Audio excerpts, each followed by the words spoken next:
कर दे।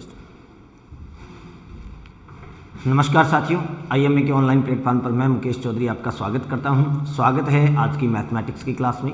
जैसा कि आपको पता है कि हमारी इस क्लास में PYQ की सीरीज चल रही है। पिछली क्लासों में हमने PYQ की सीरीज के अंतर्गत और अनुपात समानुपात का चैप्टर कंप्लीट कर लिया था। उसके बाद LCM HCF का चैप्टर भी कंप्लीट किया। आज हम शुरू करने जा रहे हैं नया चैप्टर, और हमारा जो नया चैप्टर रहेगा वो रहेगा एवरेज यानी औसत। बात करते हैं कि विगत परीक्षाओं में, पिछली परीक्षाओं में एवरेज से रिलेटेड, औसत से संबंधित कैसे कैसे क्वेश्चंस पूछे गए हैं, किस किस टाइप के क्वेश्चंस पूछे गए हैं। जैसा कि आपको पता है PYQ सीरीज के अंदर हम पीछे की जितनी भी वैकेंसीज हुई हैं उनमें पूछे गए प्रश्नों के को एनालिसिस कर रहे हैं। चैप्टर वाइज ये सीरीज हमारी चलेगी। सारे के सारे चैप्टर हम 1 बाय 1 एक एक करके करेंगे। तो उम्मीद करता हूँ आप सभी स्वस्थ होंगे, मस्त होंगे। तो शुरू करते हैं आज की क्लास को। आज की क्लास एवरेज का पहला प्रश्न देखिए, आपकी स्क्रीन पे है। फर्स्ट क्वेश्चन क्या कह रहा है, पहला प्रश्न देखिए। प्रश्न क्या कहता है, 8 संख्याओं का औसत 99 है, 99 है। सबसे बड़ी संख्या द्वितीय सबसे बड़ी संख्या से 18 अधिक है। कोई 8 संख्याएं हैं, हमें पता नहीं है वो क्या है, और उन 8 संख्याओं का जो एवरेज है, औसत है, वो 99 है। प्रश्न ने कहा इन 8 में से कोई ना कोई एक सबसे बड़ी संख्या होगी, और वो सबसे बड़े वाली जो संख्या है, लार्जेस्ट नंबर जो है, वो सेकंड लार्जेस्ट नंबर से मोर देन 18 है। दूसरी बड़ी संख्या से 18 ज़्यादा है, यानी सबसे बड़े वाली जो दोनों संख्याएं हैं उनमें 18 का अंतर है, 18 का डिफरेंस है दो लार्जेस्ट नंबर में। अब प्रश्न ने क्या कहा, यदि इन दोनों संख्याओं को हटा दिया जाए तो शेष संख्याओं का औसत 87 है। अगर इन दोनों बड़े वाली संख्याओं को बाहर कर दिया जाए, अलग कर दिया जाए, तो बाकी की जो बची हुई संख्याएं रहेगी वो कितनी रहेगी, 6। तो उनका औसत है 87 यानी 87। तो बताइए सबसे बड़ी संख्या क्या है। सबसे बड़ी संख्या आपको बतानी है, और ये प्राध्यापक संस्कृत शिक्षा 2020 में पूछा गया प्रश्न है। प्राध्यापक यानी लेक्चरर में, स्कूल लेक्चरर में। तो देखिए फर्स्ट ग्रेड में। तो सबसे पहले हमें क्या करना है, प्रश्न ने कहा 8 संख्याओं का औसत 99 है। औसत के बारे में आप जानते हैं, जब भी बात एवरेज की आती है तो एक बात हमेशा याद रखना, जब भी बात औसत की आती है, एवरेज की आती है, तो औसत का संख्या से तुरंत गुणा कर दीजिए ताकि आपके पास योग आ जाए। किसी भी प्रश्न में कहीं पर भी अगर आपको औसत दिया हुआ मिले और संख्याएं दी हुई मिले, तो बिना किसी मुहूर्त के, बिना किसी से पूछे तुरंत औसत का संख्या से गुणा कर देंगे। औसत को संख्या से गुणा करते ही हमें योग मिल जाता है। अब प्रश्न ने क्या कहा, संख्याएं कितनी हैं, 8, और औसत कितना है, 99। तो 8 संख्याएं हैं, तो इन 8 संख्याओं का योग कितना हो जाएगा, तो 8 संख्याओं का योग, इनका सम कितना हो जाएगा। जब भी आपको सम फाइंड करना होता है तो एवरेज को नंबर से मल्टीप्लाई कर देते हैं। तो एवरेज है 99, औसत है 99 और संख्याएं हैं 8। तो इनका योग कितना होगा, तो 8 का 99 से गुणा कर लो। 8 9 72, बच गए 7, 8 9 72 और 7 79, 792। कितना हो गया, 792। अब प्रश्न ने कहा कि 2 सबसे बड़ी संख्याओं को छोड़ दें, तो 2 अगर बड़े वाली संख्याओं को छोड़ देंगे तो शेष संख्याएं कितनी बचेगी, 6। और शेष बची हुई 6 संख्याओं का योग, इनका योग कितना हो जाएगा। अगर 2 बड़े वाली संख्याओं को हटा दें, 2 लार्जेस्ट नंबर को हम रिमूव कर दें यहाँ से, तो रिमेनिंग नंबर हमारे पास कितने होंगे, 6। शेष बची हुई संख्याएं 6 होगी। अगर 2 संख्याओं को हटा दें तो बची हुई संख्याओं का औसत प्रश्न ने कितना बताया है, 87। तो एवरेज कितना होगा, 87। तो एवरेज है 87 और संख्याएं हैं 6। औसत का संख्या से गुणा कर दो, योग आ जाएगा। तो 87 का 6 से गुणा कर लो, 7 6 42, बच गए 4, 8 6 48 और 4 52, 522।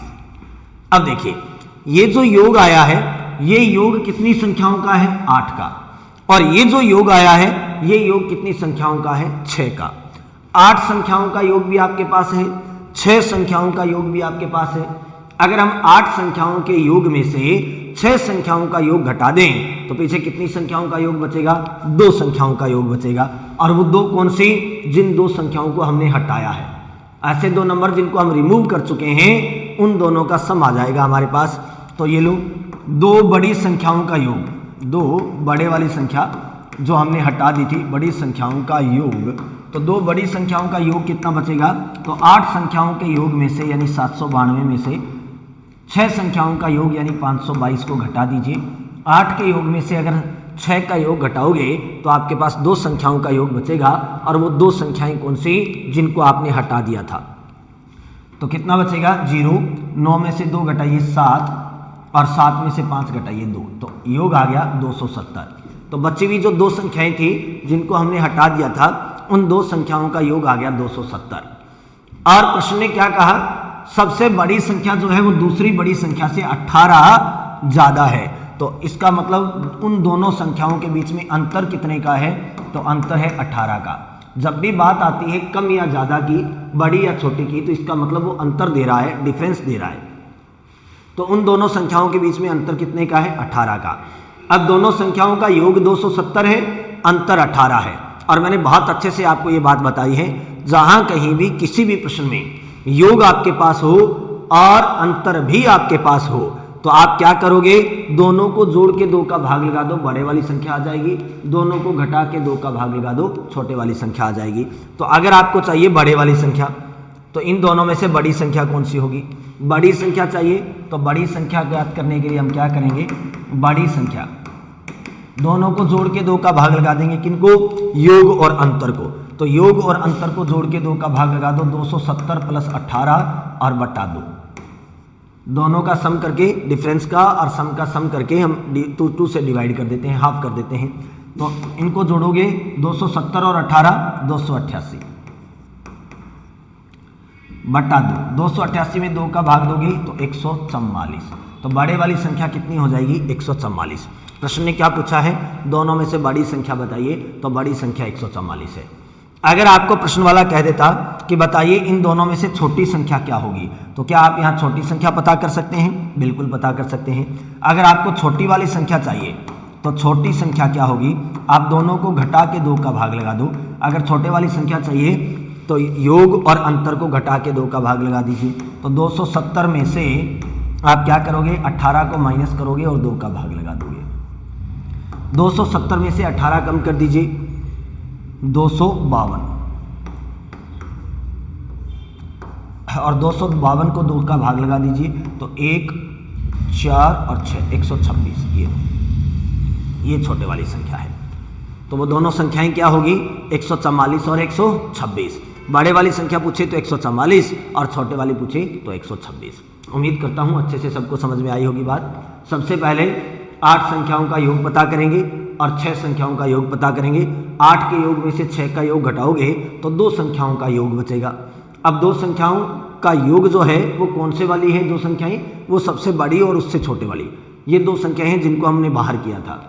इनका योग आ गया 270 और इनका अंतर, इनके बीच में डिफरेंस कितने का है, 18 का। अंतर है 18, योग भी आपके पास है, अंतर भी आपके पास है। दोनों को जोड़ के 2 का भाग लगा दो, बड़ी संख्या प्राप्त हो जाएगी, और दोनों को घटा के 2 का भाग लगा दो, छोटे वाली संख्या आ जाएगी। उम्मीद करता हूँ सबको बहुत अच्छे से समझ में आई होगी बात। अगर अच्छे से समझ में आ रहा है प्रश्न तो फटाफट क्लास को लाइक कर दीजिए। जो विद्यार्थी नए हैं वो चैनल को सब्सक्राइब कर दीजिए ताकि आगे आने वाली क्लासेस के नोटिफिकेशन आपको मिलते रहें। तो फटाफट एक बार लाइक कर दो। आगे बढ़ते हैं, अगला क्वेश्चन देखिए। अगला प्रश्न क्या कहता है, एक विद्यालय में 25 अध्यापक थे। एक स्कूल है, विद्यालय है, उसमें 25 अध्यापक थे जिनकी औसत आयु 30 वर्ष थी। 60 वर्ष की आयु के एक अध्यापक की सेवानिवृत्ति होने पर एक नए अध्यापक की नियुक्ति हुई, जिसके परिणाम स्वरूप अध्यापकों की औसत आयु 1 वर्ष कम हो गई। नए अध्यापक की आयु क्या थी? अब पहले तो मुझे ये बताइए कि आप जानते होंगे कि औसत का मतलब क्या होता है। औसत का मतलब होता है प्रत्येक का, प्रति व्यक्ति का। औसत जो होता है ना, एवरेज जो होता है, उसका मतलब होता है कि हर एक व्यक्ति का औसत इतना है, तो हर एक व्यक्ति की जो एवरेज आ रही है, जो आयु आ रही है, जो वजन आ रहा है, वो उतना होना चाहिए। अब देखो विद्यालय में कितने अध्यापक थे, टीचर कितने थे, 25। एवरेज कितना था, 30। एक 60 इयर्स का टीचर था और वो चला गया, उसकी जगह पे एक नया टीचर आ गया, और जैसे ही नया टीचर आया तो इन सब के एवरेज में क्या हो गई, कमी हो गई। कितने की, 1 वर्ष की। तो नए अध्यापक की आयु देखिए, 2 तरीके हैं आपके पास। पहली बात तो ये कि 25 अध्यापक थे, अध्यापक है 25 और औसत कितना था, 30। तो औसत को संख्या से गुणा कर दो, योग आ जाएगा। तो योग आ गया 750 वर्ष। अब क्या हुआ, एक अध्यापक चला गया और उसकी जगह नया अध्यापक आया। तो अध्यापक अब भी कितने हैं, 25 के 25, लेकिन जैसे ही नया आया तो औसत में 1 की कमी हो गई, तो पहले 29 था औसत, अब 29 रह गया। तो योग कितना होगा, 25 नियमा 225, बच गए 22, और 25 दूना 50 और 22 72, 725 वर्ष। कितना हो गया, 725 वर्ष। अब ये पहले वाले लोगों की आयु का योग था, ये अब वाले लोगों की आयु का योग है। दोनों को माइनस कर दो, दोनों को माइनस कर दो, तो दोनों को अगर माइनस करोगे तो दोनों के बीच में डिफरेंस कितने का आएगा, 25 वर्ष का। डिफरेंस कितना आया है, 25 वर्ष का। तो इनके बीच में अंतर आया है 25 वर्ष का। इसका मतलब 750 में से 725 घटाओगे तो आएगा 25 वर्ष। इसका मतलब जो अध्यापक गया था और उसकी जगह एक नया आया है, तो वो नया जो आया है ना, उसके कारण 25 वर्ष की कमी हो गई है। किसमें, योग में। जो नया अध्यापक आया है उसके कारण योग 725 रह गया, पहले जो अध्यापक था उसके कारण योग 750 था। तो दोनों में अंतर कितने का आया, 25 वर्ष का। इसका मतलब जो भी नया अध्यापक आया है उसके कारण योग 25 वर्ष कम हो गया। योग 25 वर्ष कम हो गया, इसका मतलब पहले वाले से अब वाला जो अध्यापक है वो 25 साल छोटा है। पहले वाला अध्यापक कितने का था, 60 का। तो नया अध्यापक कितने का होगा, तो नया अध्यापक जो नया टीचर आया है वो कितने का हो जाएगा, तो नया अध्यापक देखिए कितने का हो जाएगा, 60 वाले की जगह नया आया, तो उसके कारण 25 वर्ष कम हो गई आयु। तो अगर 25 वर्ष कम हो गई तो इसका मतलब नया अध्यापक कितने सालों का आया था, तो 60 में से 25 कम कर दो, और 60 में से 25 घटाओगे तो कितने का आएगा, 35 वर्ष का। नए अध्यापक की आयु कितनी आएगी, 35 वर्ष। उम्मीद करता हूं अच्छे से समझ में आ गई होगी बात। तो ऑप्शन नंबर 3 आपका बिल्कुल सही उत्तर है। अगर इसको ऐसे नहीं करना चाहते तो एक और तरीका है, देखिए कैसे। देखिए प्रश्न ने क्या कहा, औसत में कितने की कमी हो गई, 1 वर्ष की। अध्यापक कितने थे, 25। अगर 1 वर्ष की कमी हुई तो अध्यापक हुए 25 और औसत है 1, तो इसका मतलब कुल कमी कितनी हो गई, तो 25 से कम 25 वर्ष की कमी हो गई। आप डायरेक्ट ऐसा कर लोगे, कुल कमी मैं यहां लिख देता हूं, कुल कमी कितने की हुई, तो कुल कमी पता करने के लिए औसत का संख्या से गुणा करते हैं। टोटल फाइंड करने के लिए औसत का संख्या से गुणा करते हैं। संख्या कितनी है अध्यापकों की, 25, और औसत कितना कम हुआ, 1, तो 25 से कम 25। इसका मतलब कमी जो आएगी वो 25 वर्ष की आएगी। कितने की आएगी, 25 वर्ष की। नया जो अध्यापक आएगा उसके कारण 25 वर्ष की कमी आ जाएगी। अब नया अध्यापक कितने साल का आया, तो नया अध्यापक, पहले वाला अध्यापक कितना था, तो पहले वाला अध्यापक था 60 वर्ष का, और नया आया उसके कारण 25 साल घट गए, कम हो गए, तो 60 में से 25 घटाओ, नया अध्यापक कितने का आया, 35 वर्ष का। आप ऐसे करना चाहो तो ऐसे भी कर सकते हो, सीधा औसत में हुई कमी का संख्या से गुणा कर दोगे, और औसत में हुई कमी का अगर संख्या से गुणा करोगे तो आपको पता चल जाएगा कुल कमी कितने की हुई।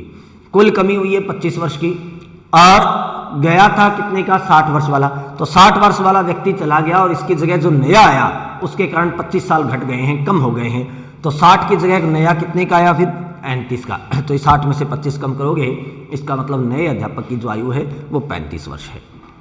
उम्मीद करता हूँ अच्छे से आपको समझ में आ गई होगी बात। चलो आगे बढ़ते हैं। ये 1 वर्ष की कमी थी, तो हम डायरेक्ट यहाँ पे क्या कर लेते हैं, 1 वर्ष का व्यक्तियों की संख्या से गुणा कर लेते हैं, तो कुल कमी पता चल जाती है। और जो नया अध्यापक था उसकी आयु 25 साल कम होनी चाहिए, किससे, पुराने वाले अध्यापक से। तो पुराने वाले अध्यापक में से 25 कम कर दिया, तो नए वाले अध्यापक की आयु आ गई। दोनों में से जो तरीका अच्छा लगे वो तरीका आप यूज़ कर सकते हो।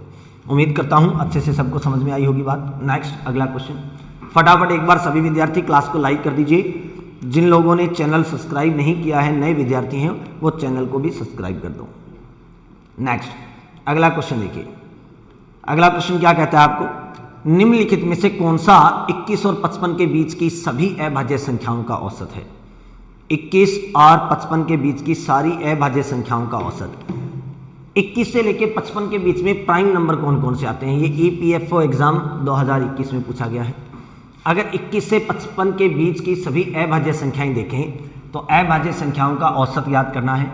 औसत बराबर क्या होता है, औसत बराबर राशियों का योग बटा राशियों की संख्या, राशियों का योग बटा राशियों की संख्या। अब योग प्राइम नंबर्स का सम हमें अभाज्य संख्याओं का योग पता करना है। सबसे पहले तो ये देखिए कि अभाज्य संख्याएं कौन सी है। 21 के बाद में अभाज्य संख्या कौन सी होती है? 23। 23 के बाद में 24 भाज्य संख्या है, 25 भी भाज्य है, 26 भी भाज्य है, 27 भी भाज्य है, 28 भी भाज्य है, तो 29। 29 के बाद में 31, 31 के बाद में 37, 37, 37 के बाद में 41, 41 के बाद में 43, 43, 43 के बाद में 47, 47, 47 के बाद में 53, 53। ये सारी की सारी संख्याएं क्या है? अभाज्य है। अब अभाज्य संख्याओं का औसत ज्ञात करना है, तो औसत के लिए राशियों का योग बटा राशियों की संख्या। अब ये संख्याएं हैं कितनी? 1, 2, 3, 4, 5, 6, 7 और 8। तो 8 संख्याएं हैं, तो 8 से डिवाइड कर दो। ये लो, इन सब का योग करके 8 का भाग दे दीजिए, आपका औसत आ जाएगा। अब इन सब का योग करोगे तो 7 और 3 10 और 3 13 और 1 14, 14 और 7 21, 21 और 1 22, 22 और 9 31, 31 और 3 34 बच गए 3, 5 और 4 9, 9 और 4 13, 13 और 4 17, 3 20, 3 23 और 2 25 और 2 27 और 3 जो शेष बचे थे 30 बटा 8। सॉल्व कर लो। 8 3 24, बच गए 6 64 और 8 8 64। तो आंसर कितना आएगा? 38। ऑप्शन नंबर 3, ऑप्शन नंबर 3 जो है वो बिल्कुल सही उत्तर है। तो आपको क्या करना था? अभाज्य संख्याएं ज्ञात करनी थी 21 से 55 के बीच में, और जो अभाज्य संख्याएं हैं उनका औसत पता करना था। औसत के लिए राशियों का योग बटा राशियों की संख्या। तो सारी अभाज्य संख्याएं लिखोगे, उनका योग करोगे, और वो संख्याएं कितनी हैं? तो 8 है, तो 8 से इनको भाग दे दोगे, 8 से डिवाइड कर दोगे, तो आपका आंसर आ जाएगा ऑप्शन 3 38। चलो आगे बढ़ते हैं। अगला क्वेश्चन देखिए। अगला क्वेश्चन क्या कहता है? 5 वर्ष पहले एक पति और उसकी पत्नी की औसत आयु 23 वर्ष थी। 5 वर्ष पहले, बात चल रही है 5 वर्ष पहले की, तो 5 वर्ष पहले की बात करते हैं। 5 वर्ष पहले व्यक्ति कितने थे? तो व्यक्ति थे 2। 5 वर्ष पहले की अगर बात करें तो व्यक्ति थे 2। कौन कौन थे? एक पति और एक उसकी पत्नी, और उनका औसत कितना है? 23। तो 2 लोगों की आयु का औसत, 2 लोग हैं और 2 का औसत कितना है? तो 2 लोगों का जो औसत दे रखा है वो दे रखा है 23। तो फिर इनका योग कितना हो जाएगा? तो योग पता करने के लिए औसत का संख्या से गुणा कर देते हैं। औसत 23 था और व्यक्ति 2 थे, तो योग कितना हो गया? 46 वर्ष, 46। लेकिन ये योग है कब का? आज से 5 साल पहले का। अगर ये 5 साल पहले का योग है तो हम इनका वर्तमान योग ज्ञात कर लेते हैं। तो वर्तमान में इनका योग कितना हो गया? वर्तमान योग, वर्तमान में ये कितने के हैं? तो वर्तमान योग देखिए, आज से 5 साल पहले इनका योग था 46, लेकिन ये 46 5 साल पहले का था। अगर आज की बात करें तो आज ये दोनों आदमी, दोनों व्यक्ति 5-5 साल और बढ़ जाएंगे। पति भी 5 साल और बढ़ा है, पत्नी भी 5 साल और बढ़ जाएगी, और दोनों के दोनों अगर 5-5 साल और बढ़ जाएंगे तो योग में 10 की वृद्धि हो जाएगी। अब 10 की वृद्धि क्यों होगी? 5 वर्ष तो पत्नी के कारण और 5 वर्ष पति के कारण, तो योग में 10 की वृद्धि हो जाएगी। तो योग कितना हो जाएगा? 56 ईयर्स, 56 वर्ष। ये है वर्तमान में दोनों का योग। अगर ये दोनों व्यक्ति वर्तमान में होते तो इनका योग 56 वर्ष होता, क्योंकि 5 साल पहले इनका औसत 23 था, तो योग 46 यानी 46 वर्ष। 5 साल पहले योग 46 था, तो आज कितना हो जाएगा? तो आज ये दोनों 5-5 साल और बढ़ गए हैं, तो 5 पत्नी के कारण और 5 पति के कारण दोनों में 10 जुड़ जाएगा, तो योग कितना हो जाएगा? 56 वर्ष। अब आगे प्रश्न ने क्या कहा है? ये बात तो तब की थी जब उनका विवाह हुआ था, जब उनकी शादी हुई थी, मैरिज के टाइम में ये चीजें थी। वर्तमान में पति पत्नी और उनके बच्चे की औसत आयु अब 20 वर्ष है। देखो प्रेजेंट टाइम में अब इस परिवार में एक बच्चा भी है, बच्चे ने भी जन्म ले लिया, और जैसे ही बच्चे ने जन्म ले लिया तो अब ये लोग कितने हो गए? 3।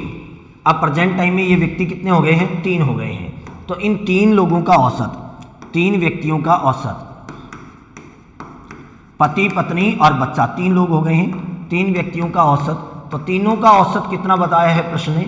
अब इनका औसत है 20 वर्ष, औसत कितना है 20 वर्ष। तो इनका योग पता कर लो, इन तीनों का योग कितना हो जाएगा। तो इन तीनों का अगर योग देखें तो औसत है 20 और व्यक्ति हैं 3, तो योग कितना हो जाएगा 60 वर्ष।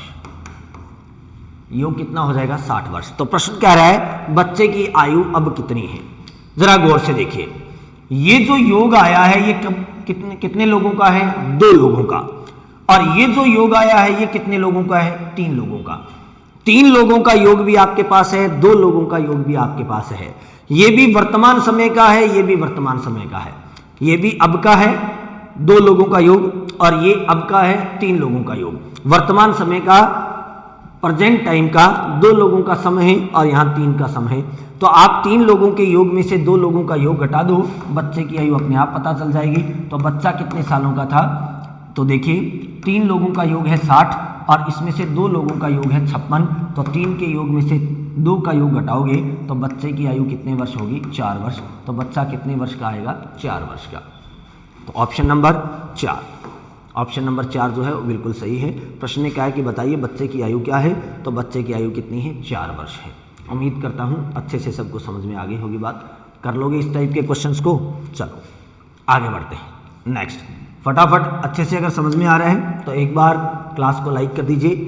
बिना बातचीत के हम फटाफट क्वेश्चंस की तरफ बढ़ रहे हैं, बिना बातचीत के हमें प्रश्न ही करने हैं। तो देखिए अगला प्रश्न क्या कह रहा है। नेक्स्ट क्वेश्चन, 11 परिणामों का औसत 55 है। और ये वीडियो 2021 में पूछा हुआ प्रश्न है, वीडियो के एग्जाम में 2021 में पूछा हुआ प्रश्न है। प्रश्न क्या कहता है, 11 परिणाम है यानी 11 संख्याएं हैं, उनका औसत 55 है, 55 है एवरेज। यदि प्रथम 6 परिणामों का औसत 52 हो, इनमें से फर्स्ट वाले 6 जो है उनका एवरेज जो है 52 है, और अंतिम 6 परिणामों का औसत 57 हो, लास्ट वाले जो 6 हैं रिजल्ट हैं उनका जो एवरेज है वो 57 है, तो बताइए छठा परिणाम क्या होगा। देखिए एक सिंपल से मेथड से समझाता हूँ। हमें पता नहीं है वो 11 परिणाम या 11 संख्याएं या 11 रिजल्ट हमारे पास क्या है। सपोज कीजिए ये है वो 11 रिजल्ट, मान लेते हैं हमारे पास जो 11 रिजल्ट जिनकी बात चल रही है वो ये हैं, फर्स्ट, सेकंड, तीसरा है, चौथा, पांचवा, छठा, सातवां, आठवां, नौवां, 10वां और 11वां। ये लो, ये है 11 संख्याएं। जिन 11 संख्याओं की यहाँ बात चल रही है वो 11 संख्याएं ये है। अब प्रश्न ने क्या कहा, इन 11 संख्याओं का एवरेज यानी औसत 55 है। ये 11 संख्याएं हैं, इन 11 की 11 संख्याओं का जो औसत है वो 55 है। तो औसत है 55 और संख्याएं हैं 11, तो औसत को संख्या से गुणा करते हैं तो योग आ जाएगा। तो 55 को 11 से गुणा कर दीजिए, योग कितना आ जाएगा, 11 5 55 और 11 5 55 और 5 60, 605। इन 11 संख्याओं का योग आ गया 605। यहाँ लिख देता हूँ 11 संख्याओं का योग, तो 11 का योग, 11 संख्याओं का योग हमारे पास कितना आ गया, तो संख्याएं हैं 11, औसत है 55, तो योग कितना आ जाएगा 605। अब प्रश्न ने कहा है इनमें से फर्स्ट 6 रिजल्ट, पहले 6 परिणाम, स्टार्टिंग वाले 6, तो शुरू वाले 6 की अगर बात करें तो शुरू वाले 6 2 2 4 और 2 6, तो यहां से लेके और यहां तक, ये है स्टार्टिंग वाले 6 रिजल्ट, शुरू वाले 6 परिणाम। ये 6 परिणाम है। अब संख्याएं हैं 6 और इनका औसत कितना बताया है 52, 52, तो इनका योग कितना हो जाएगा, तो 52 का 6 से मल्टीप्लाई कर दो, 6 दूनी 12 और 6 5 30 और 1 31, 312। ये पहले वाली 6 संख्याओं का योग है। अब प्रश्न ने कहा अंतिम 6 परिणाम, लास्ट वाले 6, और लास्ट वाली 6 संख्याओं की अगर बात करें तो लास्ट वाली 6 संख्याएं कौन सी है। देखिए लास्ट वाली 6 संख्याओं की बात करें तो यहां से शुरू करना पड़ेगा और यहां तक चलना पड़ेगा। ये है लास्ट वाली 6 संख्याएं, और इन लास्ट वाली 6 संख्याओं का औसत कितना बता रखा है प्रश्न ने, तो अंतिम 6 का औसत है 57, तो 57 का अगर गुणा करोगे तो 7 6 के 42 और 6 5 30 और 4 34, 342, इनका योग आ गया 342। अब देखिए ये दूसरा पेन यूज कर लेता हूं, अगर नहीं दिखाई दे रहा है, यहाँ थोड़ा दिखाई नहीं दे रहा है। 6 संख्याएं हैं और औसत है 57, 7 6 के 42 और 6 5 30 और 4 34, 342। ये अब जरा गौर से देखिए, जब हमने पहली 6 संख्याओं की बात की तो वो इनमें से ये वाली थी। अंतिम 6 की बात की तो ये वाली थी। अब ये एक संख्या जो है ये 2 बार काउंट हो चुकी है, फर्स्ट 6 में भी और लास्ट 6 में भी। ये एक संख्या जो बीच वाली है, छठी संख्या जो है, 6 जो रिजल्ट है हमारे पास, छठा परिणाम जो है, वो छठा परिणाम 2 बार गिना जा चुका है। पहली 6 संख्याओं की जब बात की थी तो ये इंक्लूड था, ये साथ में शामिल था। अंतिम 6 संख्याओं की बात की तो फिर ये इंक्लूड था, ये साथ में शामिल था। अब अगर हम इनका योग कर दें तो 6 संख्याओं ये और 6 ये, तो 6 और 6 कितनी हो गई, 12। तो इन 12 का योग कितना हो जाएगा, तो इन 12 का योग कितना हो जाएगा, तो 312 प्लस 342। पहली 6 संख्याओं का योग 312 था, लास्ट वालियों का 342 था, तो कुल कितना हो जाएगा, 312 में 342 जोड़ दो तो 2 और 2 4, 4 और 1 5 और 3 और 3 6, 654। ये लो 12 संख्याओं का योग आपके पास 654 आ गया। 12 संख्याओं का योग भी आपके पास है, 11 का योग भी आपके पास है। 12 संख्याओं के योग में से 11 का योग घटा दो, एक संख्या अपने आप आ जाएगी, और वो संख्या कौन सी आएगी, छठी, 6th रिजल्ट आएगा। क्यों आएगा, क्योंकि जब हम इन 11 संख्याओं को इन 12 में से घटाएंगे तो 12 संख्याओं में ये संख्या 2 बार गिनी हुई है, और जब इन 12 में से हम 11 को घटाएंगे तो सारी संख्या एक एक बार घट जाएगी, ये भी एक बार घट जाएगी, लेकिन जब ये 2 बार गिनी हुई है तो एक बार तो घट जाएगी, लास्ट में जो बचेगी वो यही संख्या बचेगी एक बार, क्योंकि ये एक बार एक्स्ट्रा गिनी गई है। तो हमें चाहिए छठा परिणाम, तो छठा परिणाम 6th रिजल्ट, छठा परिणाम आपका क्या हो जाएगा, छठी संख्या क्या हो जाएगी, तो छठा परिणाम देखिए हम क्या करेंगे, 12 संख्याओं के योग में से 654 में से 11 संख्याओं का योग यानी 605 घटा देंगे, तो 54 में से 5 घटा दो तो 49 यानी 49, तो छठी संख्या क्या हो जाएगी, 49 हो जाएगी। तो ऑप्शन नंबर 4 आपका बिल्कुल सही उत्तर है। इस तरीके से आप प्रश्न को सॉल्व कर सकते हो।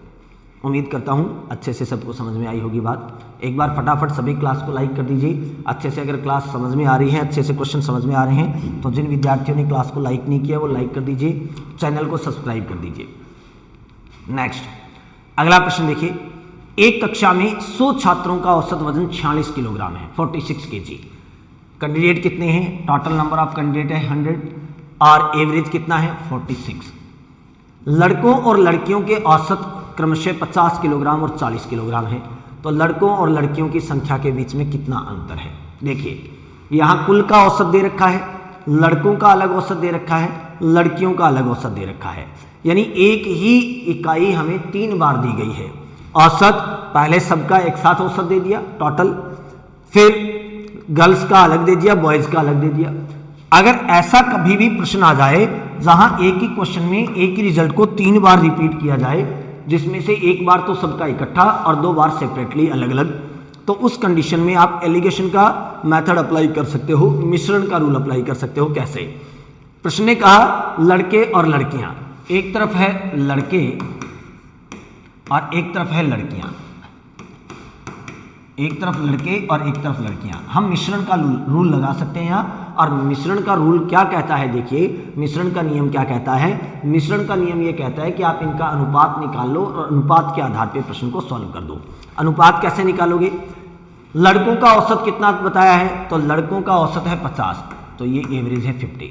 लड़कियों का औसत कितना है 40, लड़कियों का कितना है 40, तो लड़कों की साइड में लड़कों का औसत लिखना है, लड़कियों की साइड में लड़कियों का। और कुल औसत कितना है, लड़के और लड़कियों का इकट्ठा मिला के टोटल औसत कितना है 46, 46। जो फाइनल वैल्यू होती है उसको बीच में रखना होता है। अब यहाँ मिश्रण का रूल लगा दो। मिश्रण का रूल कहता है कि इनको तिरछा घटा दो, क्रॉस सब्सट्रैक्ट करना है, तिरछा घटाना है। 50 और 46 का अंतर कितना होगा, तो 50 और 46 का अंतर होगा 4, 40 और 46 का अंतर होगा 6। ये इनका अनुपात आ गया है लड़के और लड़कियों में। काट के छोटा कर दो, 2 से संख्याएं कटेगी, 3 दूनी 6 और 2 दूनी 4। ये लो, लड़के और लड़कियों की संख्या का जो अनुपात है वो 3:2 है। लड़के और लड़कियों की संख्या का जो अनुपात है वो कितना है 3:2। अब प्रश्न वाले ने कुल संख्या हमें बता रखी है कि इन विद्यार्थियों की कुल संख्या कितनी है 100। विद्यार्थी कितने थे 100। आपके पास कुल संख्या भी है, अनुपात भी है। आगे अनुपात वाले तरीके से प्रश्न को सॉल्व कर सकते हो। कुल योग कितना है 100। हम अगर प्रश्न वाले ने योग दिया है तो हम भी अनुपातों का योग करके देखेंगे। हमारे पास अनुपातों का योग कितना आ रहा है 5 अनुपात। हमारे अनुसार तो इनका योग बन रहा है 5 अनुपात। प्रश्न वाला कह रहा है कि 100 विद्यार्थी, इसका मतलब हमारे 5 अनुपातों का मान इनके 100 विद्यार्थियों के बराबर है। तो 1 अनुपात का मान कितना हो जाएगा 100/5 यानी 20। 1 अनुपात का मान आ गया 20 विद्यार्थी। जैसे ही 1 अनुपात का मान आ गया, किसी भी अनुपात से गुणा कर दो, उसी की वैल्यू आ जाएगी। अगर आपको लड़कों की संख्या चाहिए तो लड़कों के पास अनुपात है 3, 1 का मान 20 है तो 3 का मान कितना हो जाएगा 60, यानी 60 लड़के हैं यहाँ। और अगर लड़कियों की संख्या चाहिए तो लड़कियों के अनुपात से गुणा कर दो। 1 अनुपात का मान है 20 और लड़कियों के पास अनुपात है 2। 1 का मान 20 है तो 2 का मान कितना हो जाएगा, तो 20 का 2 से गुणा कर दो 40। तो कितनी लड़कियां हैं 40 और लड़के कितने हैं 60। 60 लड़के हैं और 40 लड़कियां हैं। प्रश्न ने कहा इनके बीच में अंतर कितना है। क्या पूछा है, इनके बीच में कितना अंतर है। तो हमें अंतर पता करना है, तो अंतर कितना हो जाएगा। अगर अंतर पता करना है तो यहाँ अनुपातों के बीच में अंतर देखिए। अनुपातों में अंतर कितने का है 1 का, और 1 का अंतर है तो 1 अनुपात का मान हमारे पास कितना है 20। तो इनके बीच में अंतर कितने का हो जाएगा 20 लोगों का अंतर है। लड़के और लड़कियों की संख्या में कितने का अंतर है 20 का अंतर है, क्योंकि अंतर पूछा है तो हम अंतर से गुणा करेंगे। लड़कियां पूछता तो लड़कियों के अनुपात से गुणा करते, और लड़के पूछता तो लड़कियों के अनुपात से गुणा करते।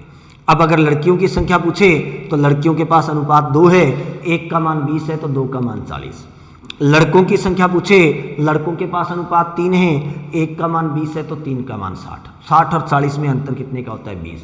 अगर डायरेक्ट पता करना चाहते हो कि इनके बीच में अंतर कितना है, प्रश्न ने अंतर पूछा है तो आप भी यहाँ अंतर देखिए। हमारे अनुसार अंतर कितने का है 1 अनुपात का, और 1 अनुपात का मान हमने ज्ञात कर रखा है कितना है 20। तो आंसर कितना आ जाएगा 20। तो लड़के और लड़कियों की संख्या के बीच में कितने का अंतर होगा 20 का अंतर होगा। उम्मीद करता हूँ अच्छे से सबको समझ में आ गई होगी बात। आगे बढ़ते हैं नेक्स्ट क्वेश्चन। अगला प्रश्न देखिए क्या कहता है। नेक्स्ट क्वेश्चन, फटाफट एक बार क्लास को लाइक कर दीजिए। जिन विद्यार्थियों को अच्छे से समझ में आ रही है बातें, फटाफट क्लास को लाइक कर दीजिए। प्रश्न क्या कह रहा है, सप्ताह के पहले 5 दिनों के कार्य करने के लिए एक व्यक्ति की औसत आय 35 रुपये प्रतिदिन है। सप्ताह के एक वीक में वो 5 डेज वर्क करता है, एक सप्ताह में 5 दिन काम करता है, और 5 दिन काम करता है तो औसत आय 35 रुपये है। काम करता है 5 दिन और 5 दिन का औसत दे रखा है प्रश्न में। 5 दिन का औसत, 5 दिन का औसत कितना दे रखा है, तो औसत दे रखा है 35 रुपये। दिन है 5, औसत है 35, तो योग कितना हो जाएगा, टोटल कितनी इनकम है उसकी, तो योग कितना हो जाएगा, तो औसत 35 है, दिन है 5, तो 35 का 5 से गुणा कर लो। 5 का 5 से गुणा करोगे 25, और 5 दिए 15 और 2 17, 175 रुपये। डेली के अगर वो 35 रुपये कमाता है, रोजाना 35 रुपये कमाता है, तो इसका मतलब 5 दिनों में उसने कितने रुपये कमाए, 175 रुपये कमाए। कितने कमाए हैं 175 रुपये। अब प्रश्न क्या कहता है, और यदि यह व्यक्ति सप्ताह के 6 दिन काम करता है तो औसत 40 रुपये हो जाता है। तो ये लो 6 दिन का औसत, 6 दिन का औसत कितना हो जाता है, तो 6 दिन का औसत जो है वो 40 रुपये है। तो फिर योग कितना हो जाएगा, तो योग कितना हो जाएगा, जैसे ही आप किसी भी प्रश्न में योग पता करते हो तो प्रश्न अपने आप आपको समझ में आ जाता है। ऑटोमेटिक आपको पता चल जाता है कि आगे हमें क्या करना है, कैसी कैलकुलेशन करनी है। अब औसत है 40, दिन है 6, तो योग कितना हो जाएगा 240। ये योग कितना हो गया 240। डेली अगर 35 रुपये कमाता है और 5 दिन तक कमाता है तो 175 रुपये कमाएगा। डेली अगर 40 रुपये कमाता है और 6 दिन तक काम करता है तो कितने रुपये कमाएगा 240। प्रश्न क्या कहता है, उसके छठे दिन की आय कितनी है, तो छठे दिन की आय देखो। छठे दिन की आय अगर पता करनी है तो छठे दिन की आय, छठे दिन की आय हम क्या करेंगे, 6 दिनों की आय में से 5 दिनों की आय को घटा देंगे। 6 दिनों की टोटल आय कितनी है 240, और इसमें से 5 दिनों की आय पहले वाले को कम कर दो, तो 5 दिनों की आय कम कर देंगे तो छठे दिन की इनकम अपने आप आ जाएगी। 240 में से 175 घटा दो तो कितना बचेगा 65 रुपये। कितना बचेगा 65 रुपये। ये छठे दिन की उसकी इनकम कितनी थी 65 रुपये, 65 रुपीज़। ये आपका आंसर आ गया है। हमारे पास ये जो योग आया था 175 रुपये, ये 5 दिन की इनकम थी, 5 दिन की आय थी, और ये जो योग आया है ये 6 दिनों की आय है।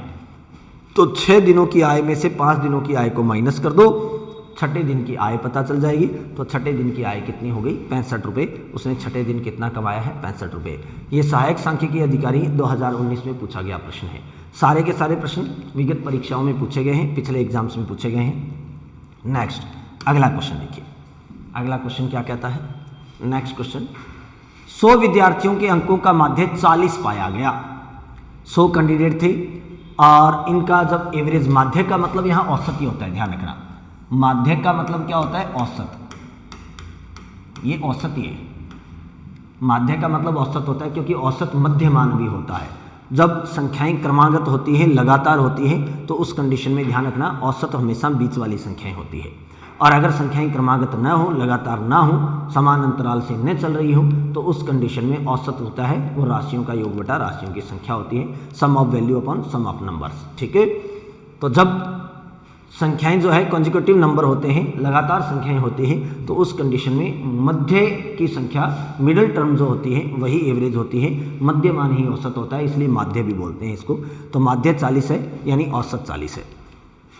बाद में पता चला कि एक अंक 53 गलती से 83 पढ़ लिया गया। 100 विद्यार्थियों के अंकों का औसत 40 है। बाद में पता चला कि एक विद्यार्थी के एक्चुअल में 53 मार्क्स थे, वास्तव में तो उसके 53 अंक थे, लेकिन उसको जब रीड किया गया तो वो गलती से बाई मिस्टेक 83 रीड करके उसको ऐड कर लिया। एक्चुअल में वास्तव में तो उसके 53 नंबर थे, लेकिन जैसे उसको काउंट किया गया, जोड़ा गया, तो वो गलती से 83 पढ़ लिया गया और 83 मान के उसको जोड़ दिया। इस वजह से औसत 40 आ गया। तो प्रश्न कह रहा है तो उसका सही माध्य कितना होगा? एक्चुअल में उसका एवरेज क्या होना चाहिए था अगर संख्याएं सही पढ़ी होती तो देखिए, दो तरीके हैं यहाँ, मैं दो अप्रोच बताता हूँ यहाँ, ध्यान से सुनना। पहला तरीका, पूरा इसको प्रॉपर मेथड से कर लो। कैसे? विद्यार्थी है 100 और 100 विद्यार्थियों का जो औसत दे रखा है, औसत कितना दे रखा है? 40। तो योग कितना हो जाएगा इनका? तो विद्यार्थी 100 है, औसत 40 है, तो 40 का 100 से गुणा कर देंगे तो योग हो जाएगा 4000। ये इन 100 विद्यार्थियों के अंकों का योग था। अब प्रश्न ने कहा कि एक विद्यार्थी के जो अंक हैं वो 53 थे और उसको पढ़ लिए 83। वास्तव में तो 53 थे, 53 जोड़ना था उसको, लेकिन उसकी जगह से 83 ऐड हो गया, 83 जोड़ दिया गया उसको। तो बताओ, गलती तो हुई है, 53 की जगह 83 उसको पढ़ लिया, रीड कर लिया गया। अब गलती जो हुई है वो ज़्यादा पढ़ने की हुई है या कम पढ़ने की हुई है? तो वास्तव में जो मिस्टेक हुई है वो क्या है? उसने एक्स्ट्रा काउंट कर रखा है, ज़्यादा पढ़ लिया है। पढ़ना 53 था, पढ़ लिया उसको 83 यानी 83। तो अधिक पढ़ी गई संख्या, अधिक पढ़ी गई संख्या, तो कितना ज़्यादा पढ़ लिया? अधिक पढ़ी गई संख्या, तो कितने ज़्यादा पढ़ लिया है? 83 और 53 में अंतर कितने का बनता है? तो 53 की जगह अगर उसने 83 पढ़ लिया है, 83 और 53 में डिफरेंस कितने का है? 53 को अगर 83 पढ़ लिया है उसने, तो डिफरेंस आ गया 30 का। तो इसने 30 ज़्यादा पढ़ रखा है। अगर काउंटिंग में 30 एक्स्ट्रा है तो इसका मतलब यहाँ सम में भी तो एक्स्ट्रा ही है। जब उसने जोड़ा तो उसने 30 ज़्यादा पढ़ लिया, और 30 ज़्यादा पढ़ लिया, इसका मतलब योग भी तो 30 ज़्यादा हो रखा है। योग क्या हो रखा है? 30 एक्स्ट्रा हो रखा है, 30 एक्स्ट्रा हो रखा है। क्यों? क्योंकि इसने गलती यहाँ कर दी थी और ये जुड़ गया योग में, तो ये 30 ज़्यादा हो गया। तो हमें योग को सही करना पड़ेगा। तो फिर सही योग कितना होना चाहिए था? तो सही योग कितना होना चाहिए था? 30 कम होना चाहिए था। अगर वो 30 एक्स्ट्रा नहीं पढ़ता तो योग इतना नहीं होता। अगर वो सही संख्या पढ़ता तो इसमें 30 एक्स्ट्रा नहीं जुड़ते, तो एक्स्ट्रा नहीं जुड़ते तो योग कितना होता? 4000 में से 30 कम कर दो, 30 माइनस कर दो, तो कितना हो जाएगा? 3970। सही योग कितना होना चाहिए था? 3970 होना चाहिए था। और प्रश्न ने पूछा है कि सही माध्य कितना होगा? तो सही माध्य या सही औसत कितना होगा? तो माध्य यानी औसत, औसत बराबर क्या होता है? राशियों का योग बटा राशियों की संख्या, sum of value upon sum of numbers. योग यानी सम कितना है? 3970। और नंबर्स, संख्याएं कितनी, विद्यार्थी कितने हैं? 100। 0 से 0 काट दो, 397 में 10 का भाग दोगे तो 39.7। तो सही औसत कितना होना चाहिए था? 39.7। ये आपका सही एवरेज आना चाहिए था। एक्चुअल एवरेज जो है वो 39.70, ये आपका सही आंसर है। तो ये एक्चुअल में एवरेज आना चाहिए था, लेकिन बाई मिस्टेक एवरेज 40 आ गया। उसका कारण ये था कि उसने 30 एक्स्ट्रा काउंट कर लिया था, 30 ज़्यादा पढ़ लिया था। गलती से उसका औसत 40 आ गया, आना चाहिए था 39.70। और ये 40 क्यों आ गया? क्योंकि उसने 30 ज़्यादा पढ़ रखी थी संख्या को, 30 एक्स्ट्रा काउंट कर रखा था। तो उम्मीद करता हूँ अच्छे से समझ में आ गई होगी बात। अब इसके लिए एक अप्रोच और बताता हूँ, ध्यान से सुनना। एक अप्रोच और बताता हूँ, कौन सी? आप इसी प्रश्न को एक और तरीके से कर सकते हो। कैसे? यहाँ देखिए हमने क्या किया, हमने पहले ये पता लगाया कि उसने कितना एक्स्ट्रा काउंट कर रखा है, कितना ज़्यादा पढ़ रखा है संख्या को। जितना ज़्यादा पढ़ रखा है उससे योग पे क्या प्रभाव पड़ा, सम पे क्या इफेक्ट पड़ा। अगर उसने एक्स्ट्रा काउंट किया है तो सम भी एक्स्ट्रा हो रखा है, अगर उसने ज़्यादा गिन रखी है संख्या तो योग भी तो ज़्यादा हो रखा है। तो हमने क्या किया, योग को सही किया, सम को राइट, एक्चुअल में सही सम क्या था वो पता किया।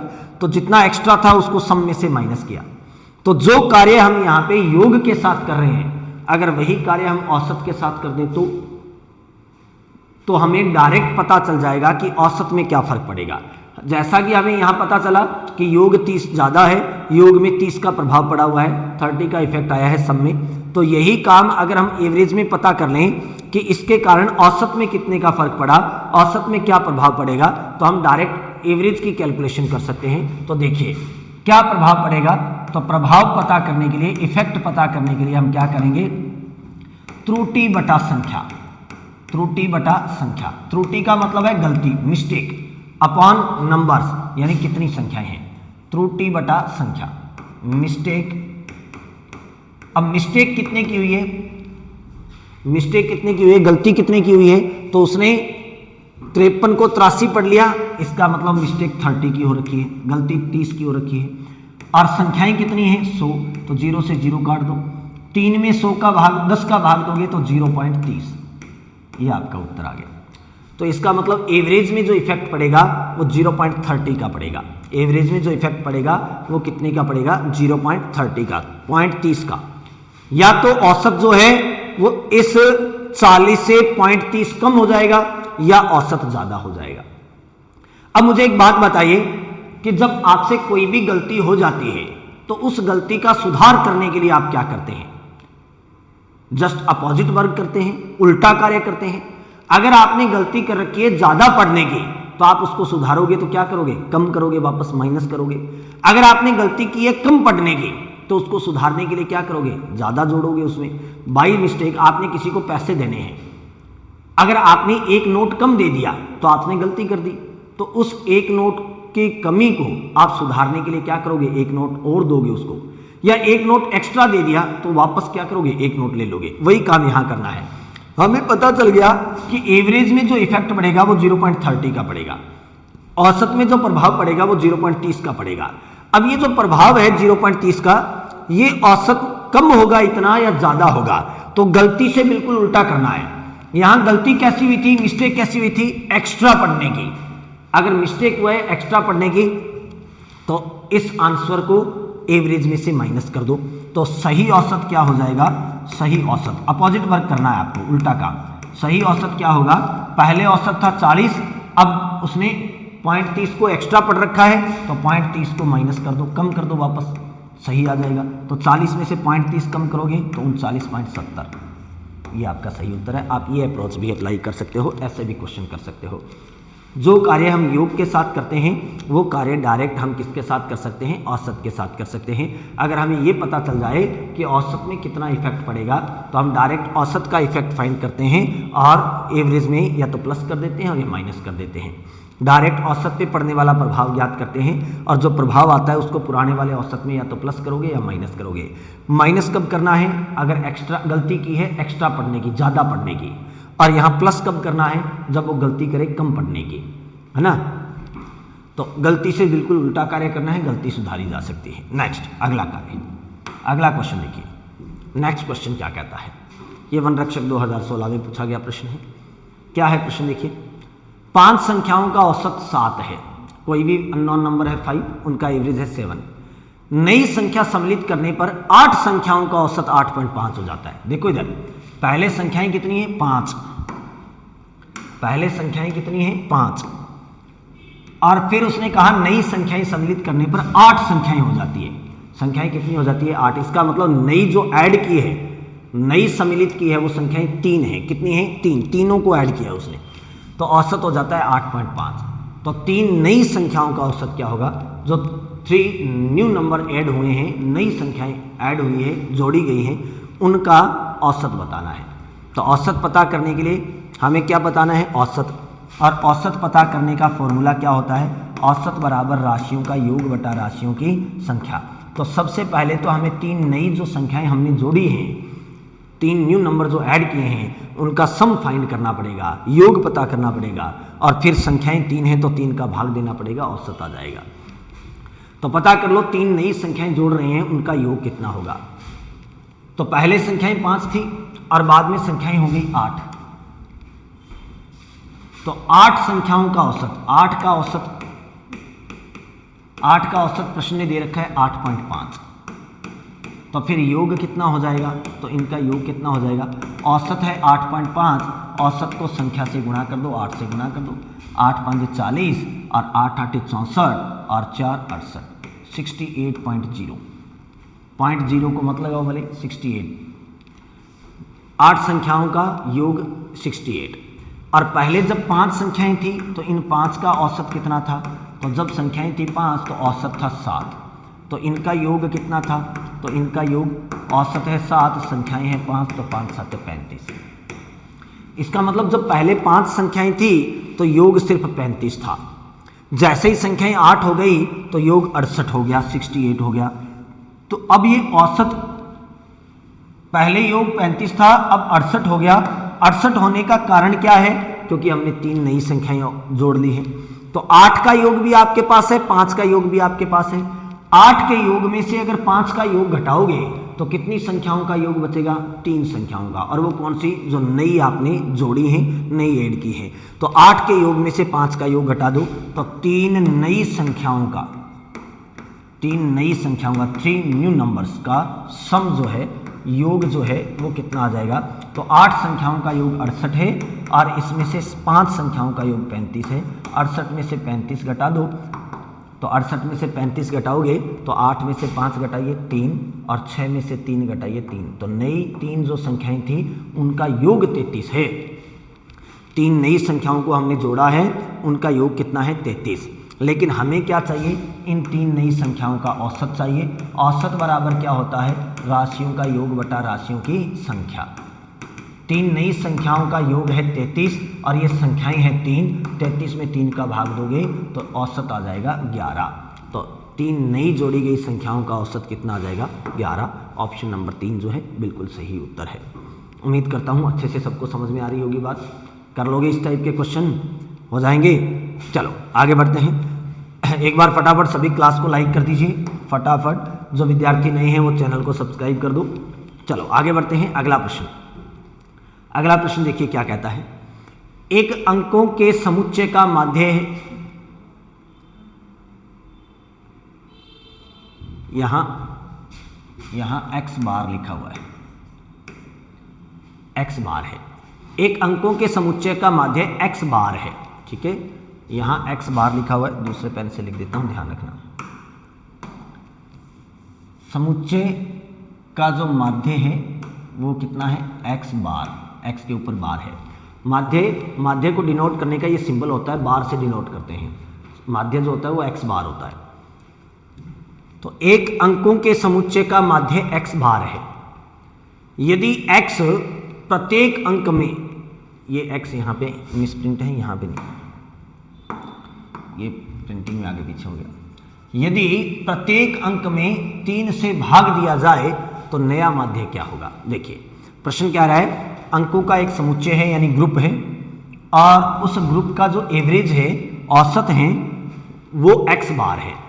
अब प्रश्न क्या रहा है कि अगर उस ग्रुप के प्रत्येक अंक को 3 से भाग दे दिया जाए तो नया माध्य क्या होगा, नया औसत क्या होगा, ये बताना है।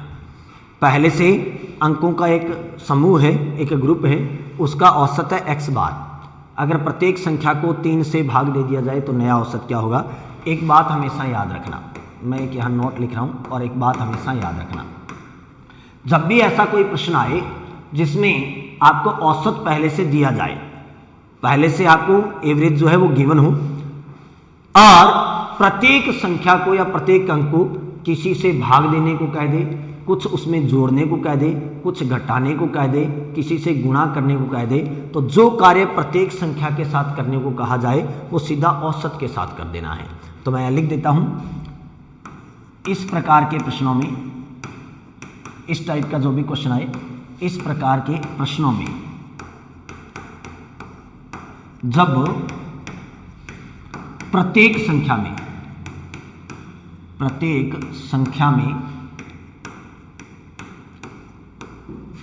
कुछ जोड़ने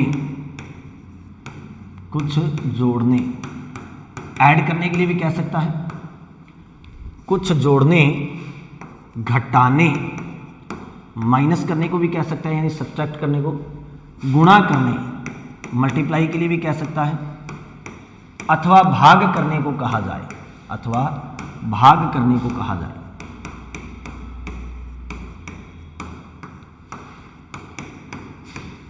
तो यानी जो काम प्रत्येक संख्या के साथ करने को कहा जाए वही कार्य,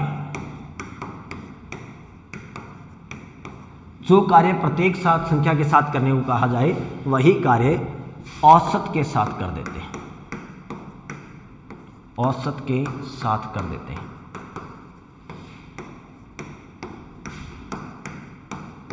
ये हमेशा याद रखना। ऐसा जब भी प्रश्न आए जिसमें प्रत्येक संख्या में कुछ जोड़ने को कह दे, कुछ घटाने को कह दे, किसी का गुणा करने को कह दे, किसी का भाग देने को कह दे, तो जो कार्य प्रत्येक संख्या के साथ करने को कहा है वो कार्य सीधा किसके साथ कर दोगे? औसत के साथ। ईच नंबर में जो भी वर्क करने को कहा गया है वही वर्क आप डायरेक्ट किसके साथ करोगे? एवरेज के साथ। अब देखिए प्रश्न ने क्या कहा, प्रत्येक संख्या में 3 का भाग देना है, तो ईच नंबर को 3 से डिवाइड करना है। तो ईच नंबर में जो काम करने को कहा है, प्रत्येक संख्या के साथ जो काम करने को कहा है वो डायरेक्ट किसके साथ करना है? एवरेज के साथ। तो प्रत्येक संख्या में 3 का भाग देने को कहा है, जो कार्य प्रत्येक संख्या के साथ करने को कहे वो औसत के साथ कर देंगे। तो यहाँ प्रत्येक संख्या में 3 का भाग देने का मतलब है आप औसत को 3 का भाग दे दो, तो यहाँ नया औसत अपने आप आ जाएगा। तो हमें चाहिए नया औसत, तो हमारा नया औसत क्या होगा? नया औसत बराबर पहले वाला औसत कितना था? x बार। तो अब कितना हो जाएगा? तो जो कार्य प्रत्येक संख्या के साथ करने को कहा है वो कार्य हम औसत के साथ कर देंगे। पहला औसत x बार था, अब 3 का भाग देंगे तो औसत में 3 का भाग लग जाएगा, नया औसत x बार बटा 3 होगा। तो ऑप्शन नंबर 4 x बार बटा 3 ये आपका नया औसत हो जाएगा। नया औसत क्या हो जाएगा? x बार बटा 3। उम्मीद करता हूँ सबको अच्छे से समझ में आई होगी बात। कर लोगे इस टाइप के क्वेश्चन। चलो आज के लिए इतना ही, छोटे छोटे क्लासें ही अपने लगाएंगे। तो आज के लिए इतना ही। उम्मीद करता हूँ आज की क्लास आपके लिए बहुत अच्छी रही होगी, अच्छे से सबको सारी बातें समझ में आई होगी। एक बार जिन विद्यार्थियों ने क्लास को लाइक नहीं किया है, चैनल को सब्सक्राइब नहीं किया है, वो चैनल को सब्सक्राइब कर दीजिए और क्लास को लाइक कर देना। तो तब तक के लिए धन्यवाद, मिलते हैं अगली क्लास में। नमस्कार, जय हिंद, जय भारत।